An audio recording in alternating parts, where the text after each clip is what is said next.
ओम शांति।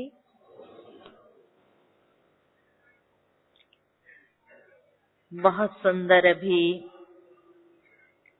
गीत सुना हम सभी ने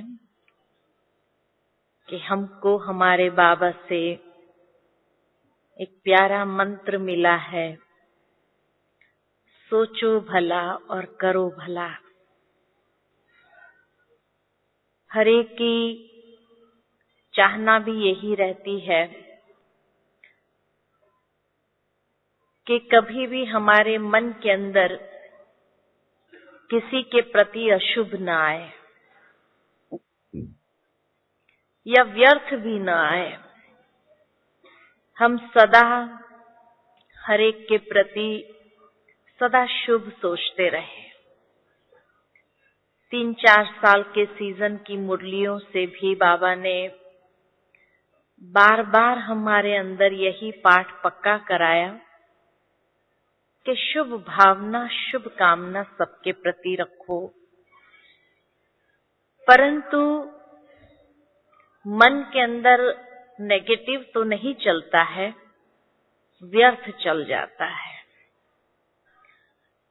और उसका कारण है कि कहीं न कहीं ड्रामा के विषय को हमने जान लिया है, मान भी लिया है, लेकिन उसका प्रैक्टिकल एप्लीकेशन करना नहीं आया। और बाबा ने हमेशा ड्रामा के ज्ञान को बहुत महत्व दिया। साकार मुरलियों में भी बाबा ने कई बार ये कहा कि बच्चे ये गोले का चित्र बहुत बड़ा बड़ा बना करके सबके सामने आईने की तरह रखो।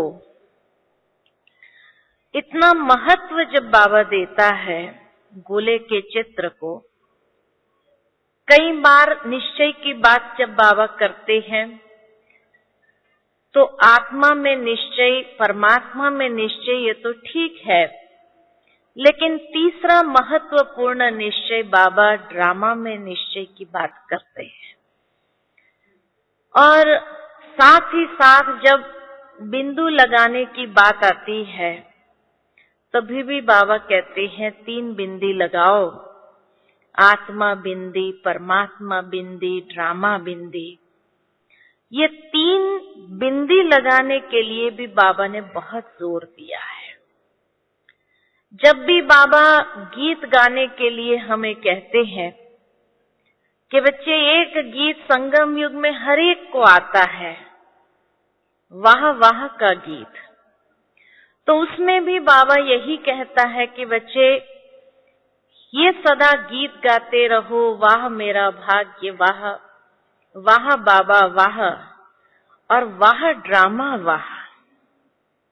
कि ड्रामा की हर सीन कैसी भी हो, लेकिन वो सीन को देखते हुए भी हमारे अंदर वाह वाह के गीत जब निकलेंगे तो अगर कोई भी दृश्य वाह वाह के नहीं भी होंगे तो भी वाह वाह बन जाएंगे। ये बाबा ने जैसे एक वरदान दे दिया।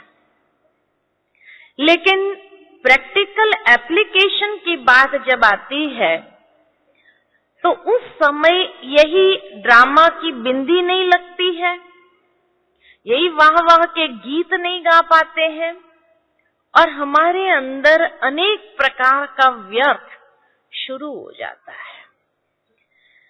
बाबा ने कई अव्यक्त मुरलियों में भी यही कहा कि बच्चे वाई के क्वेश्चन मत करो, लेकिन फ्लाई करो। ये फ्लाई तभी हो सकेगा जब ड्रामा की बिंदी का प्रैक्टिकल एप्लीकेशन होगा। अगर बिंदु लगाना ही नहीं आता है तो क्वेश्चन मार्क जो टेढ़ा होते हुए भी वो लगाना आ जाता है, लेकिन बिंदु इतना सहज होते हुए भी बिंदु नहीं लग पाता है।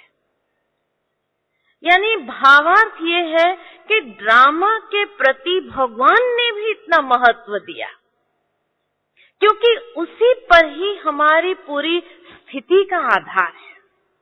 उससे ही कई प्रकार के मन के अंदर सवाल जो उठते हैं उसके समाधान भी मिल जाते हैं। अब जैसे कहा कि इसका प्रैक्टिकल एप्लीकेशन कैसे करना है और कहाँ करना है, तो सबसे पहली बात यह है कि बाबा ने जो हम बच्चों को ड्रामा का ज्ञान दिया है, ये एक बहुत बड़ा सीक्रेट बताया है। सीक्रेट इसलिए कहती हूं क्योंकि सीक्रेट सबको नहीं बताया जाता है।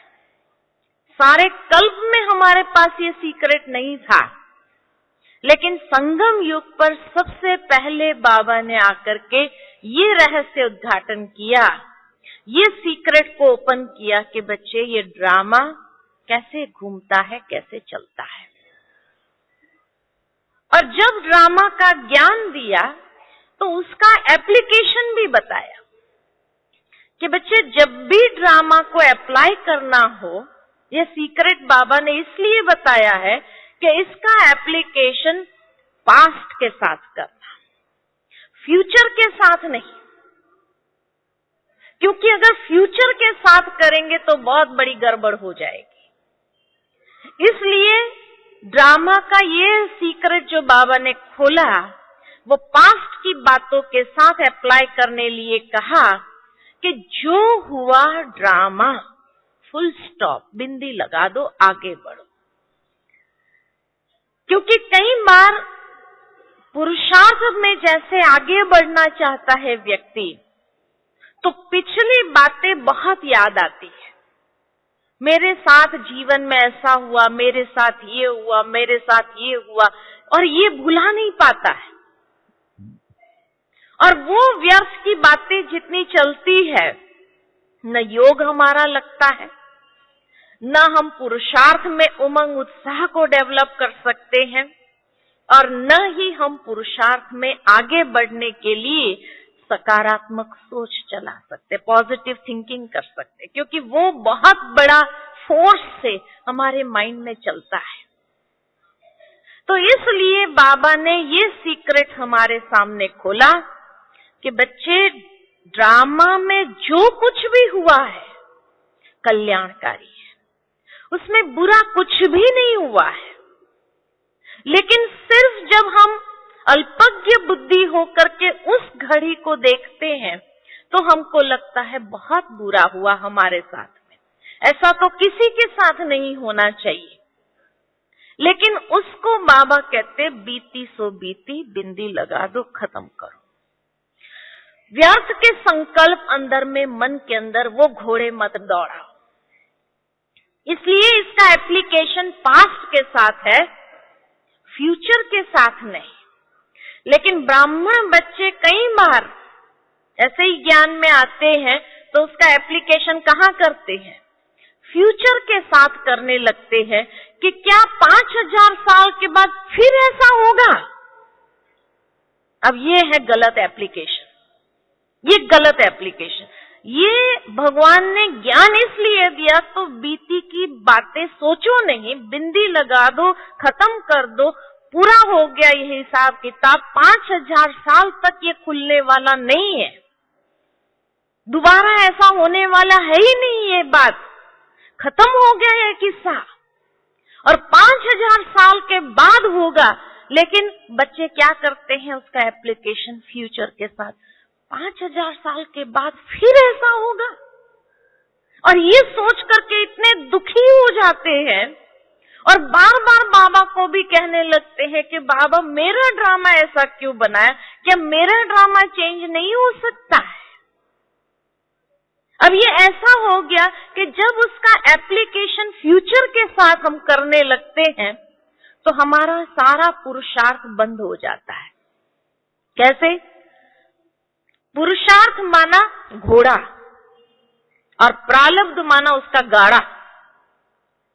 अब हम घोड़ा हमेशा आगे बांधा जाता है, गाड़ी में भी इंजन हमेशा आगे होता है, पीछे नहीं रखा जाता इंजन, आगे होता है, ताकि घोड़ा जब आगे होता है तो वो गाड़े को लेकर तीव्र भाग सकता है। ठीक इसी तरह ये ड्रामा का जो ज्ञान है उसको भी जब अप्लाई करना होता है तो हम पास्ट की बातों से जब उसको अप्लाई करते हैं तो पुरुषार्थ की रफ्तार हमारी तीव्र हो जाती है, भागने का सहज हो जाता है। लेकिन जब उसको फ्यूचर के साथ अप्लाई करते हैं कि फ्यूचर में 5000 साल के बाद पुनः हमारे साथ ऐसा ही होगा, इसका मतलब क्या हुआ? गाड़ा आगे रख दिया, घोड़ा पीछे रख दिया। अब जब घोड़ा पीछे हो गया, गाड़ा आगे हो गया, तो क्या घोड़ा गाड़े को धक्का मार सकता है? वहां पुरुषार्थ हमारा बंद हो जाता है।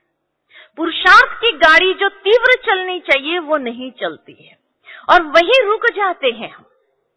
इसलिए कई बार बाबा ने मुरलियों में ये कहा है कि बच्चे, महान से महान समझदार देखना है तो भी यहां देखो, और महान से महान मूर्ख देखना है तो भी यहां देखो। जब उसका एप्लीकेशन गलत करते हैं तो वो महामूर्ख 5000 साल के बाद की बात को अभी लेकर के दुखी हो रहा है, उसको समझदार कहेंगे? तो इसलिए बाबा कहते हैं पीछे उसको बंद कर दो, वो फाइल को ही बंद कर दो, उसके बारे में सोचो तक नहीं। समाप्त हो गया ये किस्सा, ये कल्प के लिए समाप्त हो गया। अब घोड़े को आगे दौड़ाओ, तीव्र पुरुषार्थी बनो। और जब वो फाइल को क्लोज कर देते हैं तब हमारे दिल के अंदर सबके प्रति अच्छे विचार आने लगते हैं, शुभ सोच सकते हैं, शुभ भावना रख सकते हैं और स्वयं में भी हिम्मत आती है, उमंग उत्साह आता है आगे बढ़ने के लिए, और तब हम आगे बढ़ सकते हैं। तो इसलिए ये सीक्रेट बाबा ने बताई है। दूसरा सवाल जो अधिकतर लोगों के मन में होता है ड्रामा के विषय में, यही होता है प्रारब्ध पहले या पुरुषार्थ पहले। अब ये तो हर एक को समझ है कि पुरुषार्थ पहले है ना? लेकिन आज हम आपको बताते हैं कि न प्रारब्ध पहले है, न पुरुषार्थ पहले है, बुद्धि पहले है। सबसे पहले बाबा ने आकर बुद्धिवानों की बुद्धि ने आकर हमें बुद्धि दी कि पुरुषार्थ भी कैसे करना चाहिए। नहीं तो आज दुनिया के अंदर लोग इतना पुरुषार्थ करते हैं, इतना धार्मिक काम करते हैं, लेकिन ब्लाइंड फेथ से, इसीलिए प्राप्ति 0 है। लेकिन सबसे पहले बाबा ने आकर, बुद्धिवानों की बुद्धि ने आकर के हमें जो बुद्धि दी, यानी ज्ञान दिया, हमारे बुद्धि के चक्षु खोल दिए। और जब चक्षु खुले तो पुरुषार्थ भी कैसे करना, ब्लाइंड फेथ पर नहीं, पुरुषार्थ कैसा करना चाहिए वो भी तरीका हमारे अंदर आ गया, और उसके आधार पर करने की विधि को हमने अपनी बना ली। कई बार कई लोग कहते हैं हमारे लिए क्या पुरुषार्थ की बात आप बताएंगे, लेकिन जैसे दुनिया के अंदर डॉक्टर भी नर्व्स देख करके दवाई देता है, हर चीज हर एक को सूट नहीं करती। कई लोग कहेंगे कि भाई सुबह सुबह ये ले लो वो ले लो, खाली पेट चालू कर देते हैं और ज्यादा बीमार हो जाते हैं, क्योंकि उसकी प्रकृति, अभी उस प्रकृति को वो चीज सूट नहीं करती है, दूसरे को सूट करती है। उसको अपनी प्रकृति को समझते हुए कोई भी चीज को अप्लाई करना चाहिए, है ना? किसी में कौन सा परसेंटेज ज्यादा है प्रकृति का, किसी में कौन सा परसेंटेज ज्यादा है, उस हिसाब से उसकी प्रकृति चलती है। उस प्रकृति को बिना समझे, किसी ने ऐसा किया इसलिए मैं भी ऐसा करूं, किसी ने ऐसा किया मैं भी ऐसा, उसमें क्या होता है कई बार ज्यादा बीमार होते, हमने देखा कई लोगों को। लेकिन इस प्रकार से हर एक के लिए एक चीज नहीं है। आयुर्वेदा भी कहता है भाई ये शरीर की प्रकृति, किसी में कफ पित्त बात है, तो किसी में कौन सा ज्यादा, किसी में कौन सा ज्यादा, उस हिसाब से उसको चलना जरूरी है। कफ वाले को सुबह सुबह अगर कफ की चीजें ही खाने के लिए बताई जाए तो क्या होगा, तो बीमार हो जाएगा और ज्यादा बीमार हो जाएगा, बलगम भर जाएगा अंदर में। तो हर चीज हर एक के लिए अप्लाई नहीं करती है। तो हमें अपनी प्रकृति को समझना पड़ता है कि मेरी प्रकृति के अंदर कौन सी चीज अधिक मात्रा में है और उसको खत्म करने के लिए मुझे कौन सी दवाई की जरूरत है। उसने ऐसा किया इसलिए मैं भी ऐसा करूं, उसने ऐसा किया इसलिए वो नहीं चलेगा। ठीक इसी प्रकार पुरुषार्थ में भी मेरे अंदर की बातों को मुझे समझना जरूरी है।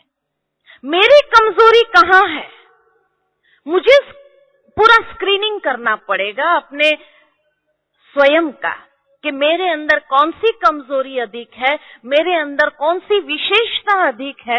उस हिसाब से मुझे पुरुषार्थ की विधि अपनी कैसी बनानी होगी, मेरा नेचर क्या है, स्वभाव क्या है, उस स्वभाव के हिसाब से मुझे कौन सी पुरुषार्थ की विधि को अपने जीवन में अपनाना होगा। और उस रीति से जो व्यक्ति चलता है वो तीव्र पुरुषार्थी बन सकता है। दूसरों को देख करके हम अपने पुरुषार्थ की विधि अगर बनाएंगे, अब वो विधि उसके लिए उपयुक्त है लेकिन मेरे लिए शायद अनकंफर्टेबल होंगी।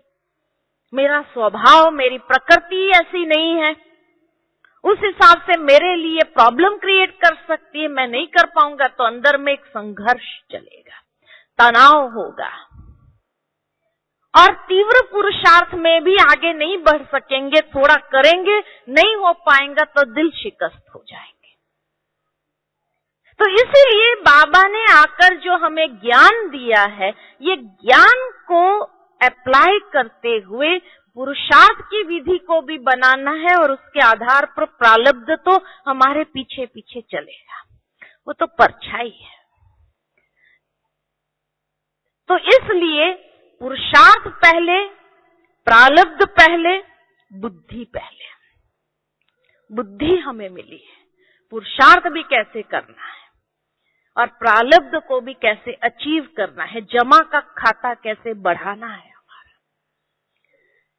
तीसरी बात जो है कि भगवान ने हमें ये ड्रामा का ज्ञान जो दिया है, ये ड्रामा का ज्ञान कई रीति से हमें मदद करता है अपने जीवन को चलाने के लिए। लेकिन उसको न देखते हुए कई बार कई लोगों के मन में यही प्रश्न आता रहता है बार बार, बाबा ने मेरा ड्रामा ऐसा क्यों बनाया, क्यों, क्या, कैसे, ये प्रश्न अधिक चलते हैं। और ये प्रश्न जब अधिक उत्पन्न होते रहते हैं, कई बार कई लोग भी आते हैं हमारे पास, क्या हमारा ड्रामा ऐसा ही रहेगा, चेंज नहीं कर सकते हैं क्या? हम अपना ड्रामा अगले कल्प के लिए चेंज कर सकते हैं कि नहीं कर सकते? कई लोग पूछने आते हैं और उसमें बार बार अगर वो बात आती है तो कई ब्राह्मण भी क्या कहते हैं, आप मेहनत करो, चेंज कर देंगे, हो जाएगा। तो फिर वो कंफ्यूज हो जाते हैं कि बाबा ने तो कहा ड्रामा फिक्स है, फिर चेंज कैसे कर सकते हैं? अब ये भी प्रॉब्लम हो गई है ना। मैंने देखा है कई बार कईयों को समझाने के खातिर कि भाई उसको एक उमंग उत्साह है, पुरुषार्थ में आगे बढ़ सके, इसलिए ये कहा जाता है कि हाँ, अगर आप पुरुषार्थ करेंगे ना, मेहनत करेंगे, अच्छा पुरुषार्थ करेंगे तो अगले कल्प के लिए आपका ड्रामा बदल जाएगा। फिर और कंफ्यूजन क्रिएट, फिर आते हैं, लेकिन उसने तो कहा ड्रामा चेंज कर सकते हैं, आप कहते हैं ड्रामा फिक्स है, फिर कैसे होता है? अब आप क्या चाहते हैं, ड्रामा को चेंज करना चाहते हैं या नहीं चाहते हैं? जो समझते हैं कि हमें अपना ड्रामा थोड़ा चेंज करना है, जरा हाथ तो खड़ा करे, कौन चेंज करना चाहता है अपना ड्रामा? हाँ, अपने ड्रामा से जो खुश नहीं है और जो चेंज करना चाहते हैं, जरा हाथ खड़ा कर दो लंबा एकदम कि हम अपना ड्रामा चेंज करना चाहते हैं। अच्छा, इतने सारे हैं, 50% लोग चेंज करना चाहते हैं। हाँ, क्यों, आप अपने ड्रामा से खुश नहीं है क्या? खुश नहीं है? अरे भगवान मिल गया, चेंज हो जाएगा, और भगवान नहीं मिला तो? हाँ, क्या करेंगे फिर? ये चेंज होगा तो बहुत कुछ चेंज करना पड़ेगा। मुझे याद आता है कि कुछ साल पहले बाबा ने पूछा था, सभा में पूछा था, यहाँ डायमंड हॉल में ही, कि कई बार बच्चे बाबा से ये योग में खास करके फरियाद करते हैं या अर्जी डालते हैं कि बाबा अगले कल्प में मेरा ड्रामा चेंज कर देना। तो उस समय बाबा ने सभा से पूछा था कि क्या आप समझते हैं कि बाबा आपका ड्रामा चेंज करे, अगले कल्प में ये ड्रामा थोड़ा बदली कर दे? तो किसी ने हाथ नहीं उठाया था, किसी ने हाथ नहीं उठाया था। क्यों? क्योंकि बाबा ने माना ये ज्ञान हम बच्चों को दिया है कि बाबा जितना परफेक्ट, एक्यूरेट इस संसार में कोई मनुष्य नहीं है। और इसलिए उसकी, कई लोग कहते हैं बाबा ऐसे ही खुश करने के लिए प्रश्न तो नहीं पूछ लेते हैं। भगवान कभी किसी को खुश करने के लिए कोई बात नहीं कहता है, क्योंकि अगर किसी ने चैलेंज कर दिया, हाँ चेंज कर दो, तो फिर भगवान ना थोड़ी कर सकता है। झूठा अपने आप को थोड़ी सिद्ध कर सकता। भगवान सत्य है, उसके हर महावाक्य के अंदर इतनी ही सच्चाई समाई हुई है। तो फिर बाबा ने ये क्यों पूछा? कई लोग कहते हैं बाबा चेंज नहीं कर सकता है। बाबा ने साकार मुरली में कई बार कहा है कि बच्चे मैं भी ड्रामा के बंधन में बांधा हूं, मैं चेंज नहीं कर सकता हूं। फिर कैसे चेंज कर सकते हैं? बाबा ने पूछा तो ऐसे ही पूछ लिया होगा? नहीं, ऐसे कभी नहीं पूछता है। वो वाक्य भी सच है, ये वाक्य भी सच है। भगवान सत्य है, उसके हर महावाक्य के अंदर इतनी सच्चाई समाई हुई है, क्योंकि भगवान माना एक्यूरेट, परफेक्ट, और उसके जैसा परफेक्ट और कोई नहीं। इसलिए ड्रामा जो उसकी रचना है वो भी एकदम परफेक्ट है। ये ड्रामा इतना परफेक्ट और एक्यूरेट है। एक घड़ी भी ऐसी नहीं है जिसको हम कहे कि ये खराब है, ये बुरी है। इतनी परफेक्ट रीति से उसने ये पूरा ड्रामा डिजाइन किया हुआ है ना?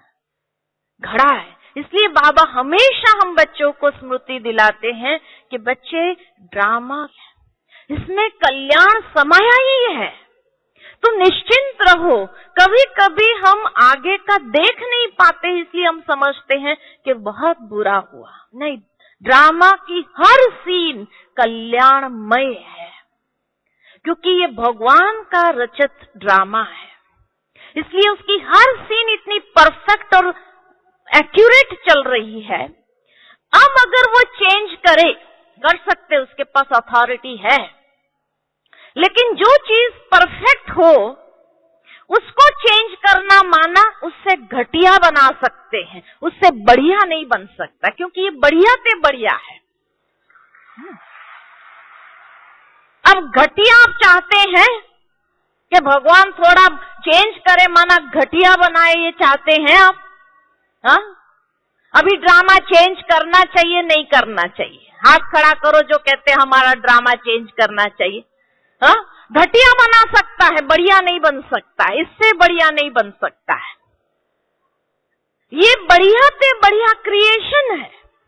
और इसलिए जो परफेक्शनिस्ट होते हैं दुनिया के अंदर, जिसने अपने क्रिएशन को इतना परफेक्ट बनाया होता है, तो परफेक्ट बनाया होता है, वो घटिया बनाने के लिए तैयार नहीं होते हैं। उनका मन नहीं कहता है कि मैं घटिया बनाऊं, और इससे बढ़िया बन नहीं सकता है। इसलिए बाबा कहते हैं अब मैं भी ड्रामा के बंधन में आ गया हूं कि इससे बढ़िया बन नहीं सकता, इससे घटिया मैं बनाना चाहता नहीं हूं, इसलिए ड्रामा एक्यूरेट है। ठीक है ना? तो इसलिए बाबा कहते हैं अपने पाठ से सदा खुश और संतुष्ट रहो, क्योंकि इससे बढ़िया और कोई पाठ हो ही नहीं सकता है। ये बढ़िया से बढ़िया पाठ है। सिर्फ व्यर्थ संकल्प को अगर माइनस कर दो, इसमें से ड्रामा की फुल स्टॉप लगाने की विधि को अगर सीख लो, और अच्छा सोचना आरंभ कर दो कि जो हुआ अच्छा, जो हो रहा है वो अच्छा, और जो होने वाला है वो बहुत अच्छा। जब ये सीख लेंगे, ये मनोवृत्ति को अपना लेंगे, ये एप्लीकेशन करना आ जाएगा, ड्रामा बीतने के बाद नहीं, जिस वक्त वो सीन चल रही होती है उस वक्त उसको अप्लाई करके देखो, तो कई प्रकार के नेगेटिव और व्यर्थ संकल्पों से मुक्त हो जाएंगे और अवस्था हमारी स्थिरियम स्टडी हो जाएगी, एकदम बहुत बढ़िया अवस्था हो जाएगी। इसलिए बाबा ने कहा कि ड्रामा चेंज नहीं हो सकता और बाबा चेंज नहीं कर सकता है, क्योंकि बाबा उससे घटिया बनाना नहीं चाहता है और ना बच्चे चाहते हैं कि बाबा भगवान ये ड्रामा को थोड़ा कम कर दे, ये भगवान भी नहीं चाहता है। लेकिन उसको टोटलिटी के रूप में अगर देखना सीख लिया जाए, जैसे वो सीरियल चलती है ना, सारे एपिसोड होते हैं, सारे एपिसोड को जिसने देखा होता है वो कहते हैं हाँ ये सीरियल बहुत बढ़िया है, बहुत बढ़िया बनाए। कोई एक ही एपिसोड देखता है तो कहेंगे क्या है, कुछ समझ में ही नहीं आया, न स्टोरी समझ में आई न कुछ समझ में आया। इसी तरह ये ड्रामा 5000 साल का जो है उसके भी जो एपिसोड्स है, हर जन्म एक एपिसोड है।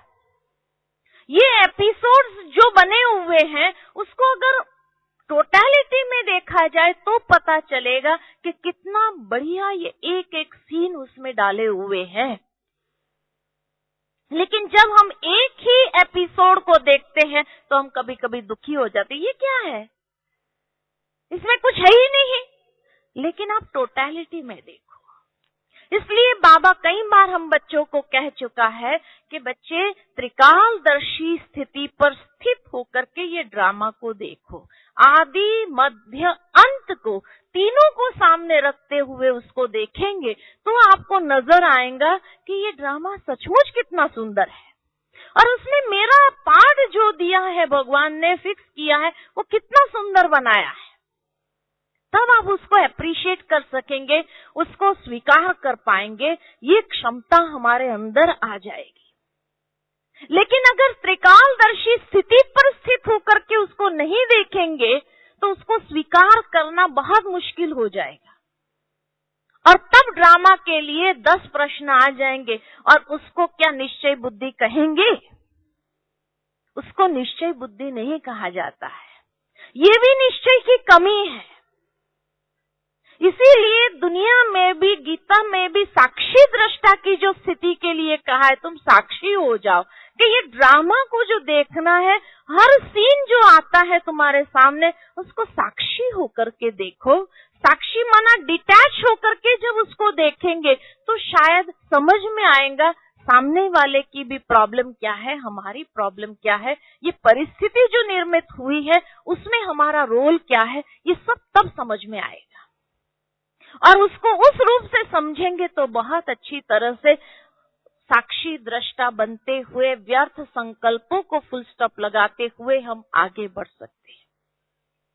तो साक्षी दृष्टा की जो स्थिति डेवलप होती है वो भी ड्रामा के ज्ञान से, उसमें निश्चय बुद्धि जितना हम पक्के बन जाते हैं कोई सवाल नहीं। ना ये बाबा को बार बार योग में कहना बाबा मेरा ड्रामा चेंज करो, बाबा मेरा ड्रामा चेंज करो, नहीं, आपका ड्रामा बहुत अच्छा है।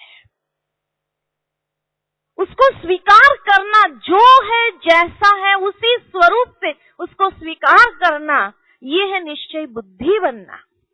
अगर ये निश्चय बुद्धि नहीं तो भगवान के क्रिएशन में निश्चय नहीं, तो क्या भगवान में निश्चय है?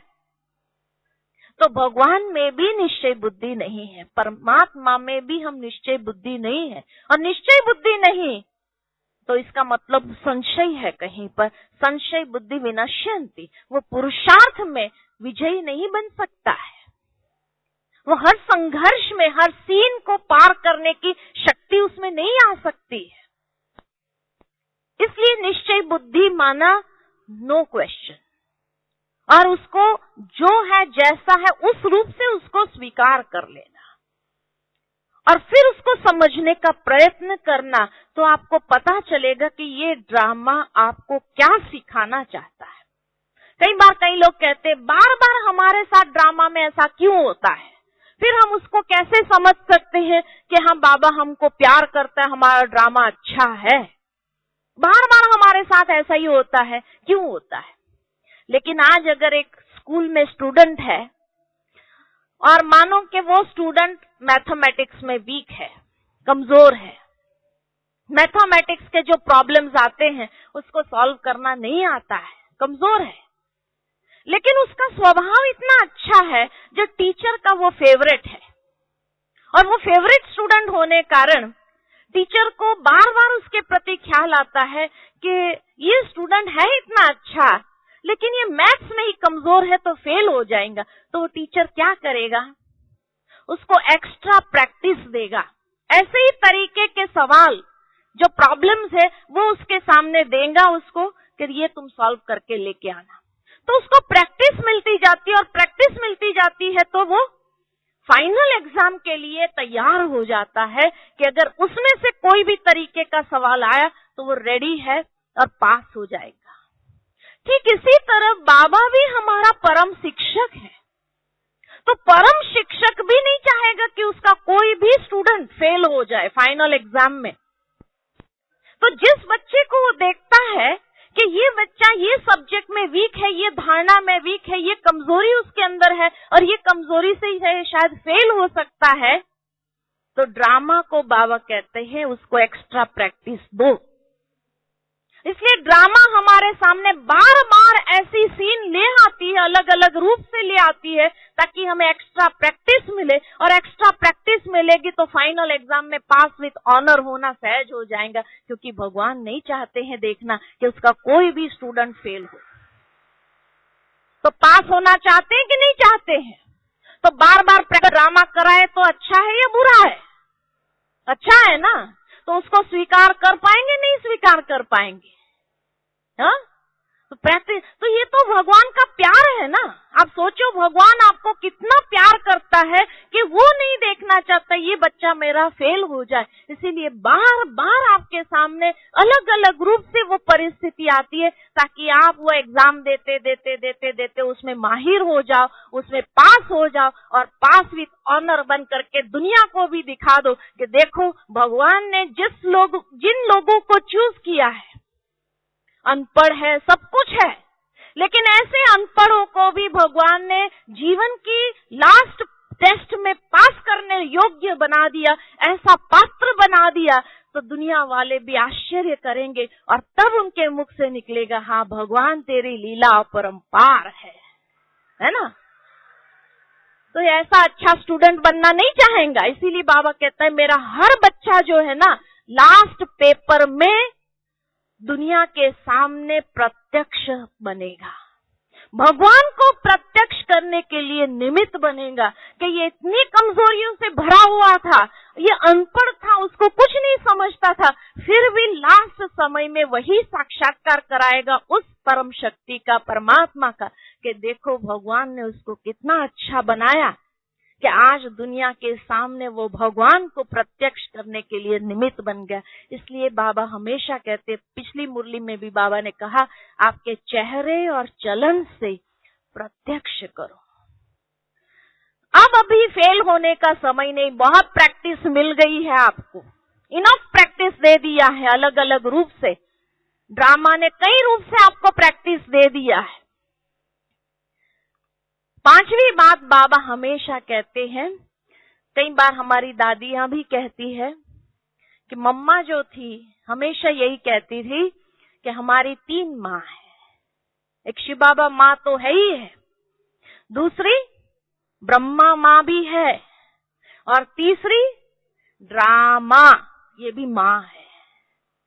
ड्रामा माँ हो गई ना वो। तो ड्रामा माँ क्या करती है? इसलिए ड्रामा माँ जो है ना, माँ का काम क्या होता है? बच्चे को सुधारना, सुधारने का काम होता है ना माँ का काम।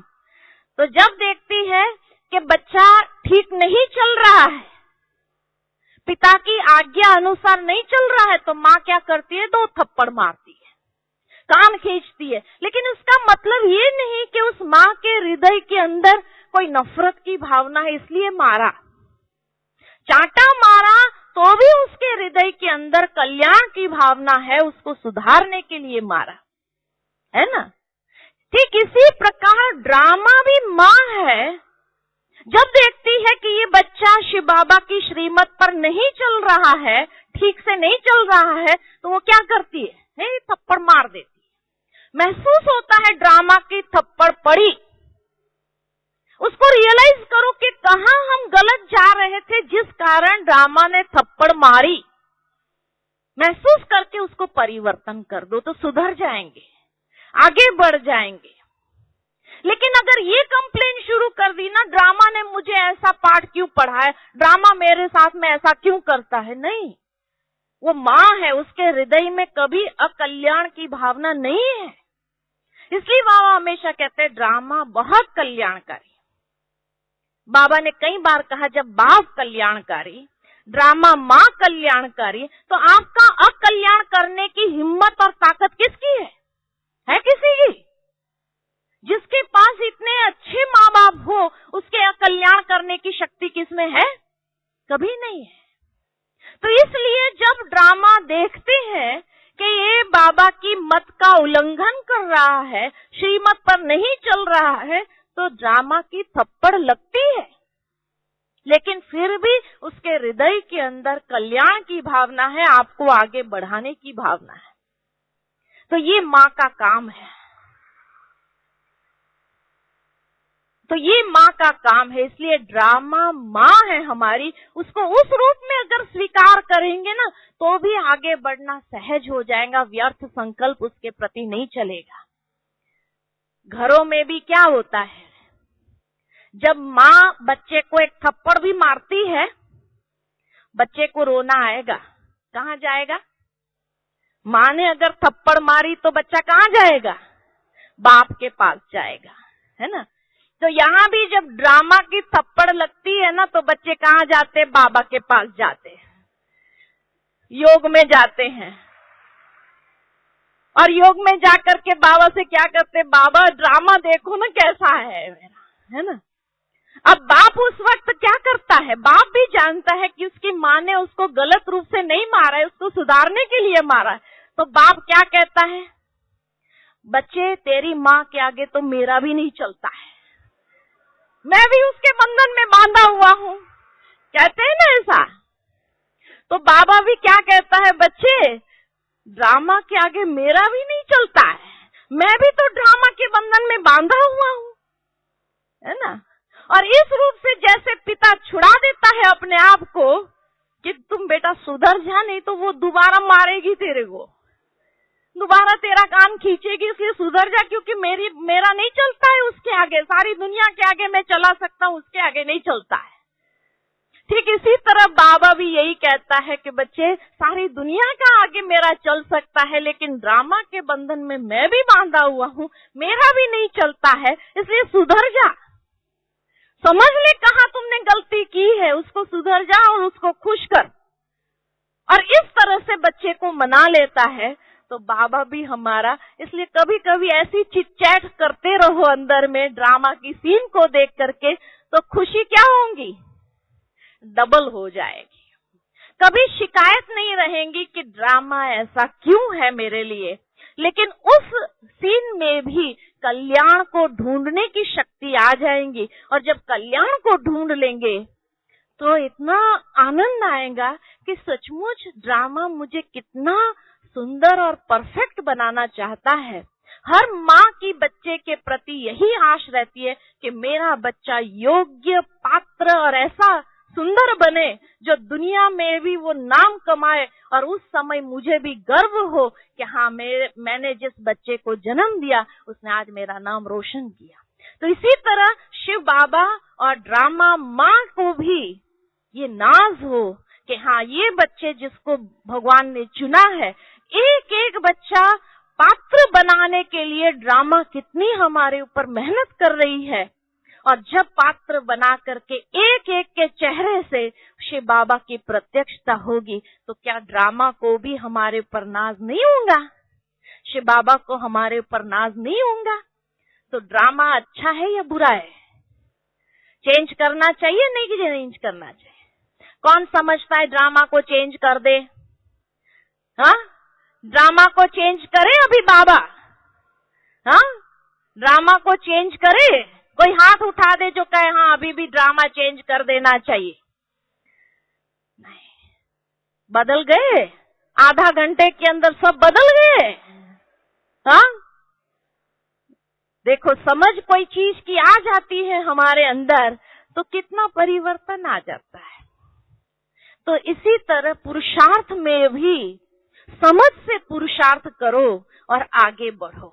हर चीज को यथार्थ रूप में जान करके उसको स्वीकार करते हुए उसमें पुरुषार्थ की विधि को अपनाते जाओ, तो देखो ड्रामा हमारे लिए कितना आगे बढ़ाने के लिए निमित्त बन जाता है। कोई विघ्न अगर आता है तो भी समझ लो कि ये विघ्न में भी हमें कुछ सीखना है। ये सीखने की भावना, सीखने की वृत्ति अगर रखेंगे तो एक एक कला, एक एक गुण संपन्न बनते जाएंगे और संपन्न बनते हुए हम सर्व गुण संपन्न 16 कला संपूर्ण बन जाएंगे। और एक एक ब्राह्मण बच्चा जो सत्युगी आदि में भी 9 लाख आने वाले हैं, वो सब सर्व गुण संपन्न 16 कला संपूर्ण है ना। तो ड्रामा इतना सुंदर है जो हमें संपन्न बनाने में कितना बड़ा रोल प्ले करता है। इतना सुंदर ये ड्रामा बना हुआ है। और इस दृश्य जो आते हैं उस दृश्य को देखते हुए भी व्यर्थ नहीं चलाओ, लेकिन जब चलाएंगे, समर्थ संकल्प, पॉजिटिव संकल्प चलाएंगे तो देखो कितना आगे बढ़ जाएंगे। फिर आपके मन के अंदर किसी के लिए कोई शिकायत नहीं और सर्व के प्रति शुभ भावना, शुभ कामना रखना आसान हो जाएगा, शुभ संकल्प रखना आसान हो जाएगा, क्योंकि ये देखेंगे कि ये भी भगवान का चुना हुआ रतन है, ये भी भगवान का चुना हुआ रतन है। हर एक बाबा का बच्चा चुना हुआ रतन है और भगवान ने कुछ देख करके ही उनको चुना है। और जब उनको देख करके ही चुना है तो जरूर उनको बना करके ही रहेगा। आज नहीं होंगे वो, लेकिन अंत से पहले एक एक को संपूर्ण बनाने की जिम्मेवारी उसकी है और उसकी है और ड्रामा की है। दोनों मिल करके एक एक बच्चे को संपूर्ण बना करके ही छोड़ेंगे। इसलिए किसी के प्रति भी हमारी कोई शिकायत नहीं, ये ऐसा करता है, वैसा करता है, इतना ज्ञान में पुराना, ये भी अभी ऐसा करता है, नहीं। सोचो वो ज्ञान में पुराना होते हुए भी ऐसा अगर चल रहा है, फिर भी उसने पुरुषार्थ में हिम्मत नहीं आ रही है इतने सालों के बाद भी, तो वो धन्यवाद के पात्र है। तो इसीलिए किसी के प्रति शिकायत नहीं, हर एक के प्रति शुभ भावना, शुभ कामना, यही ड्रामा हमें सिखाती है। और ये ड्रामा को प्रैक्टिकल अप्लाई कर दो, फ्यूचर के लिए नहीं, पास्ट के लिए अप्लाई करते हुए बिंदी लगा दो, बिंदी लगाकर वाह वाह के गीत गाते चलो और पार हो जाओ। ठीक है ना। तो ये है ड्रामा का यथार्थ एप्लीकेशन और उसी से बुद्धि को स्थिरम और अचल अडोल बना देना। तो क्यों क्या के सवाल नहीं, क्यों नहीं, लेकिन वाई नहीं, लेकिन फ्लाई। तो उड़ना सहज हो जाएगा, जंप भी नहीं मारना है, अभी उड़ना है, ताकि नीचे की बातें नीचे रह जाए, वो बातें हमारे मन की स्थिति को डिस्टर्ब ना करे और हम उड़ते हुए आगे बढ़ते चले। ठीक है ना। अच्छा, ओम शांति।